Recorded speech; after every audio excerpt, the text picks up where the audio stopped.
Thank you, Sarah. Good evening, everybody. Здравствуйте. We are connecting different part of the world, and really it's amazing to use this technology opportunity to talk with the people in different part of the world. I was Tamada, one of the online wedding. It was a funny experience when I've been managing 200 people sitting in online in 18 countries, and we've been talking toast and trying to celebrate the wedding, which people decide not to postpone because they've been already organizing it, everything. And it was interesting to see the plus and minus of the technology. But coming back to your point, I think it's very challenging for not only tourists, but for small countries in general, because we're looking what's happening now in a post-COVID world. The countries with self-sustainability becoming more attractive, because you can see the big countries benefiting to be now big to keep their own activities in internal tourism or economic development without being dependent from export or import. That's why I think for all small countries, not only for Armenia, and in our research what we've been doing the last 20 years, we always use Armenia as like example for other countries, because Armenia not alone. We have a worldwide around 35 countries our size who are facing some similar challenges about how to be attractive for donors, how to be attractive for investors, how to make tourism or whatever other industry development proper to be attractive for the big flow of the money or people or projects. And I think the COVID pushed us in an interesting situation. In one hand, we've been more isolated, and we've been now sitting more in our own homes, and we are not only cannot leave our own country, but most of the people have been sitting in on flights. At the same time, our connectivity to the world become better. That's why it is interesting situation when in one hand you are fully isolated, in the other hand you are connected to the world, and your dependability from the world become much better, because before you've been hearing the news about what's happening in China or what's happening in Russia or United States more like from curiosity. Now it's more relevant to your own life. That's why I think the relevance of the global connectivity increased dramatically, despite our capacity to travel decreased, in my view. I think, by the way, you need to know most of our projects, which we've been doing in Armenia last 20 years. This year we will be celebrating Armenia 2020 project 20 years, but we started with Nubar in February 2001. We always had a 35–40% internal tourism. And so I say also it's interesting for Talte, for example, or Dilijan, it's benefit from becoming attractive, not only for external, but also internal people to travel to see places. And the same in Artsakh, what we've been doing, or in Gyumri, is the idea to make a lot of things, not only for outside people coming to Armenia, but also inside of Armenia to using this infrastructure. I'll say overall, we will, I think, face some challenges of the recovery of the tourism industry, quite long. In the future, it will take much longer time than we're expecting. I think it will be 2–3 years before it will be fully recover. So we need to be ready and be realistic about our capacity to operate without the same flow of people who've been coming to Armenia, especially the last couple of years. And we need to be realistic about overall the travel will become less active overall, because people will be scared. It will take more difficult, it'll be more complicated to travel. So I think it's in one hand giving more opportunity to build your own ecosystem internally and to do some projects. Also giving you a chance to use the network of companies and people operating worldwide using the online technology.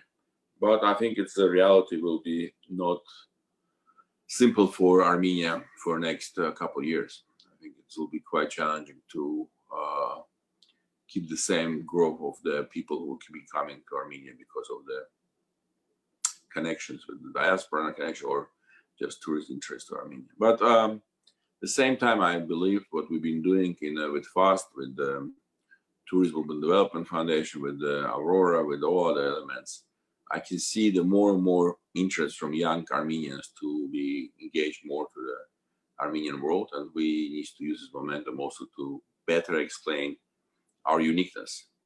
One thing I want to share, which is not relevant to your question, but I think it's very important. I looked the numbers before I was meeting, and I found now instinct correlations why Armenian diaspora been always so very well known in the world, and why it was so relative to others was more important, or always more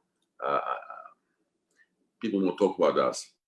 And I will tell you the numbers. It's overall we're living 7.8 billion people living in the planet, and Armenians only 10 million. But if you look diaspora, more or less people calculate it is around 500 million maximum, realistically 200 million. And we're talking about 5 to 8 million Armenian diaspora. It's why, from diaspora point of view, Armenians diaspora, for example, the Chinese or Indian diaspora is a 50 million people, Russian diaspora 25 million people. It's why our relevance to this number is much higher compared relevance to the overall population. It's the same if you look historically in our book that we wrote with Nune Alikan and with the Nubar Afian at Crossroads.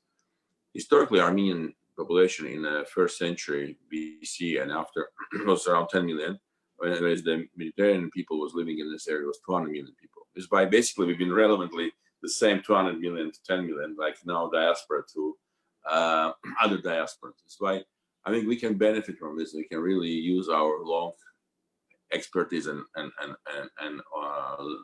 knowledge about how to organize so much better than many others. Which I think will be good to us to use this momentum to share, to show the best example how we can use this, maximize the efficiency of the network. Very good. Thank you so much, Ruben. You know, I have a bunch of other questions as well, but I'm seeing so many questions also here in the chat from our members of the audience. So maybe rather than ask my questions, I'm going to go over here and read the chat questions. And I'll just use the last one since it's about tourism and it's specifically to Ruben. The question is, Mr. Vardanyan, how long do you think the recovery, how long do you think it'll take to recover in the tourism sphere?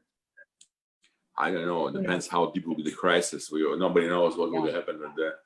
And we just need to understand we will live in new reality. It's not about the crisis and then when the crisis will be recovered. We are living in new realities. The online will become a bigger part of our life. I think we need to be also realistic with the economic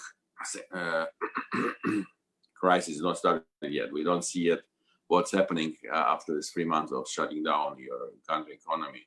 So I will say we need to be careful about any predictions. We need to be careful about any rosy expectation that everything will come back very quickly. Despite we saw already in the US market, stock market, for example, recovered was quite quickly and the oil price went back quite quickly. But I think it's more like waves, which will go down again because we can see social instability. We can see the more and more serious results coming out of the big corporation losing money and big challenges facing in different parts of the world. And I think the social instability and political instability will grow up. So I will be quite cautious about being very optimistic about recovery timing. And I will say we need to be expecting like a couple of years.